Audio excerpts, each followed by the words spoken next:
Hello everyone, I hope you are having a good day or night. My name is Blagorodna and I'm wishing you the warmest welcome to a new perspective, a podcast that talks about gender-based violence.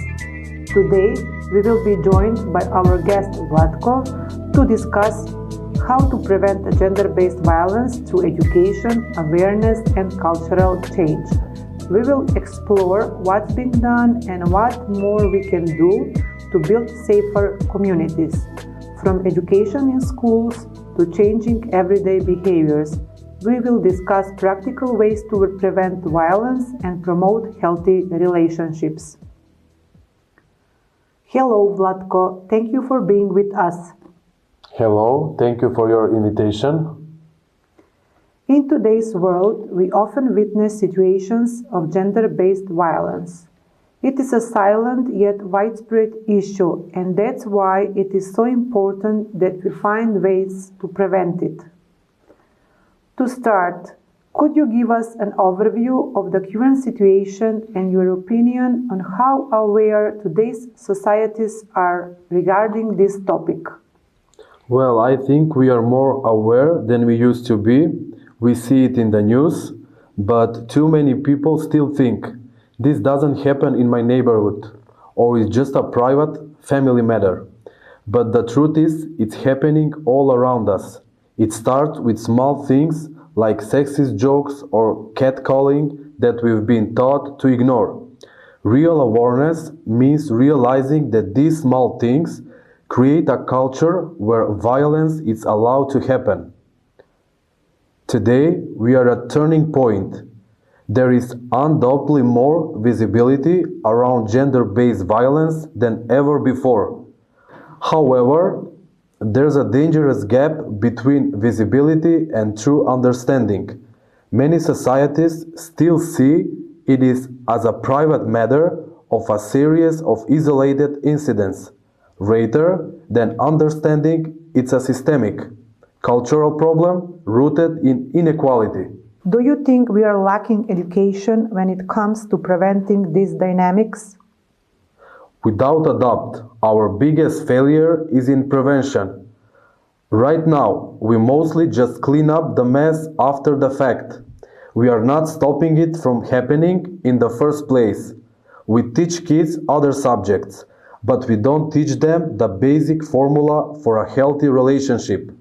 What consent really means, how to spot controlling behavior, or how to handle difficult emotions without causing harm. These aren't optional topics, they are essential life skills. By not including them into the very core of education from an early age, we are sending young people into the world unprepared and vulnerable. We assume they'll just figure it out, but they are learning from a world full of bad examples. We need to teach this stuff on purpose. What are schools currently doing to educate young people about healthy relationships? From what I see, it's really hit or miss. Some schools are trying. They might bring in a speaker for an assembly or have a single lesson about consent. But let's be honest, that's like putting a small bandage on a big problem. For many kids, this isn't a consistent part of their education. They are learning about relationships from social media, movies, and their friends, and that's a scary thought. Schools are places where kids learn how to be in the world. So, we need to make sure they are learning about healthy relationships, just like they learn about science. It's about simple lessons. What consent looks like, how to communicate without yelling, and that it's okay to be different. It's not an assembly, it's a building, a school where no one gets away with bullying and everyone feels safe to be themselves. And what do you think still needs to be done? First, we need to start these conversations early and keep having them. It's not one big talk in high school. It should be age-appropriate lessons every year, just like other subjects. We teach kids how to cross the street safely.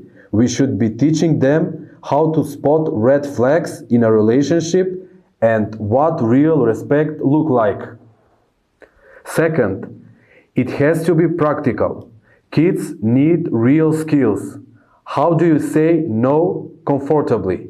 How do you handle jealousy without becoming controlling? How can you be a good friend to someone who might be in a bad situation? This is the stuff that actually keeps them safe. And finally, it needs to be a whole school effort. It can't just be one teacher's job. The principle of respect needs to be part of the school's culture, from the playground to the principal's office. In short, we need to stop waiting for a crisis to happen and start building the foundation for healthy relationships from the very beginning. Our kids deserve that. Do we have examples in Europe of good practices to prevent gender-based violence that could be applied in countries that are lagging behind on this issue? Absolutely. There are countries which start teaching kids about equality when they are very young. They make it normal. They also have strong laws and big public campaigns that say, "This is wrong." The key lesson is that it works best when everyone is on the same page: the government, the schools, and the people. It's a team effort. So the models are there. It's about three things we can all advocate for. Big public awareness campaign that changed the conversation. Mandatory education in schools that gives kids the right tools. And starting early to build a foundation of respect. These are practical, powerful steps that any country can learn from. The most successful strategies in Europe follow a clear three-part blueprint that any country can learn from. First and most importantly is prevention through education. Second is changing the public conversation. Third is creating a strong safety net. This means having robust laws that specifically criminalize forms of cyber violence and stalking, but it also means funding the support system around those laws. The lesson is that no single action is enough. Real progress happens when you combine education, public awareness, and strong support system simultaneously. It's a holistic approach that moves the entire culture forward, and that's a model any nation can adopt and adapt. And what about adults? Is it ever too late to change behaviors? That's such an important question. This is the most important part, and the answer is a firm, hopeful no. It's never too late. Thinking it's too late is one of the biggest myths that hold us back. As adults, we change our minds, learn new skills, and adopt our behaviors all the time. For our jobs, our health, our hobbies. Why should this be any different? For adults, the challenge isn't really learning something brand new. It's about relearning. Many of us were taught that jealousy is a sign of love, or that being controlling is just being protective. We have to actively question those old ideas and replace them with a new understanding that real love is built on trust and respect, not on possession and drama. So, how do we do this? It starts with self-reflection. We can all ask ourselves simple but tough questions. Do I always listen to my partner's perspective? Do I respect a no gracefully? Do I ever use silence or anger to get my way? This isn't about feeling guilty. It's about becoming aware. And then we can take action in our everyday lives. This is where every single one of us has power. In your opinion, How can each of us contribute to preventing this problem in our everyday lives? These are some examples from everyday life contributing to prevent this problem. Speak up. If a friend makes a joke that puts a woman down, say you don't think it's funny. Step in safely. If you see someone being harassed on the street, you can go stand near them and ask if they are okay. You don't need to be a hero, just a good citizen. Believe people. If someone tells you they've been hurt, your job is to listen and believe them. Teach the kids in your life by your own actions. Show them what respect looks like.